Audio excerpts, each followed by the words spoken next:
dans ce premier numéro, nous avons l'honneur et le plus grand plaisir de recevoir dans nos studios comme invité le professeur Malick Ndiaye, sociologue enseignant à l'université Cheikh Anta Diop de Dakar. Bonjour professeur.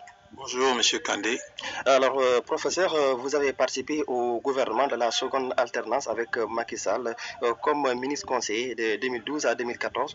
Vous êtes auteur de plusieurs ouvrages dont Où va la Côte d'Ivoire, Utopie, Tchedo et les sociétés d'accaparement qui a donc donné naissance à votre second ouvrage intitulé Où va la République. Vous êtes également auteur du livre Messianisme et Utopie d'Afrique et diaspora africaine au XXe siècle, XXe et XXIe siècle. Vous êtes également auteur de l'ouvrage Seconde alternance sénégalaise à l'épreuve de l'impunité. Professeur, avec vous, on va donc aborder plusieurs points, notamment la restauration des valeurs culturelles africaines, l'indépendance des États africains, les tensions post-électorales en Afrique, les impayés, des politiques de développement de nos États, et on va justement mettre un focus sur le cas du plan Sénégal émergent. Nous allons également débattre sur la lancinante question de la sécurité internationale, le cas du terrorisme, et puis votre ouvrage, nous allons en parler, Où va la République. Encore une fois, professeur, merci de répondre à notre invitation. Merci. Je rappelle que la mise en onde est assurée par Ella Junior.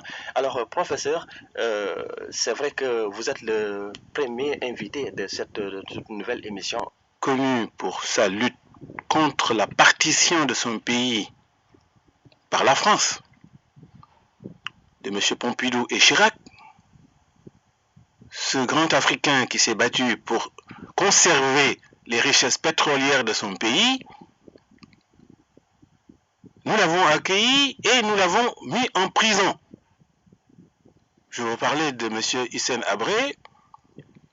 Voilà un exemple de pratique négative contre les valeurs. Et pourtant, ce sont les mêmes qui vont bavarder sur la restauration des valeurs africaines.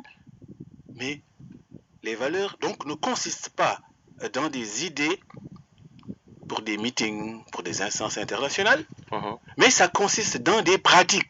L'hospitalité que le Sénégal devait à M. Hissène Habré, à sa famille, à ses enfants et à notre honneur, bien nous l'avons bafoué parce que M. Hissène Habré est là au Cap Manuel.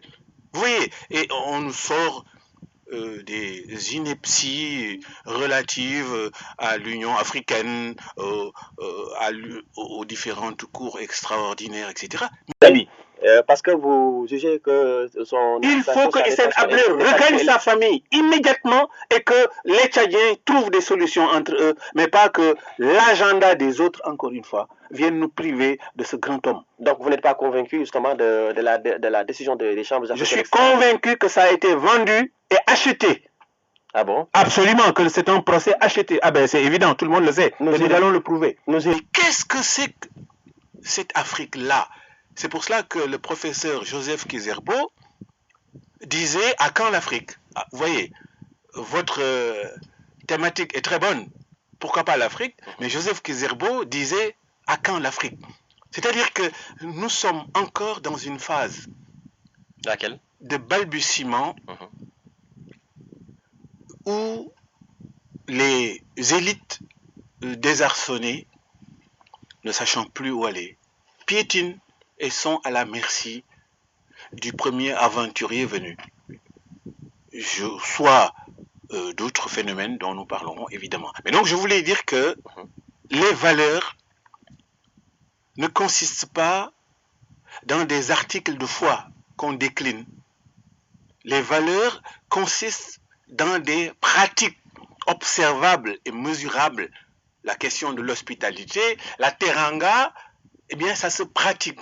Si on avait donné à Hissène Habré et à sa famille tous leurs droits, eh bien nous aurions appliqué la valeur de l'hospitalité. Mais en ayant vendu pratiquement ce procès, tout le monde le sait, le procès de M. Hissène Habré a été acheté avec des des lampions et des coureurs de primes comme ces ONG miséreuses, Human Rights Watch et d'autres, eh bien, voilà, on a acheté une tête d'un président d'Afrique. Pourquoi? Pour venger quelle cause? Ce n'est pas la cause de l'Afrique. Donc, à quand l'Afrique? C'est également valable pour compléter, pourquoi pas l'Afrique. D'accord. Alors, professeur, nous y reviendrons de toute façon, justement, avec ces juridictions qui viennent juste d'être créées. Alors, je reste toujours justement dans la même relance.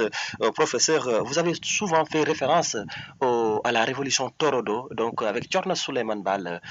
Où j'ai fait une partie de mes études. Du vainqueur qui trône avec sa poitrine bombée et ses médailles, face à l'homme de Bandiagara, un lycée. Et ensuite, Khadimou Rassoul. Voilà un concentré, la déchéance intellectuelle de toute une série de pays qui ne savent plus lire dans les faits.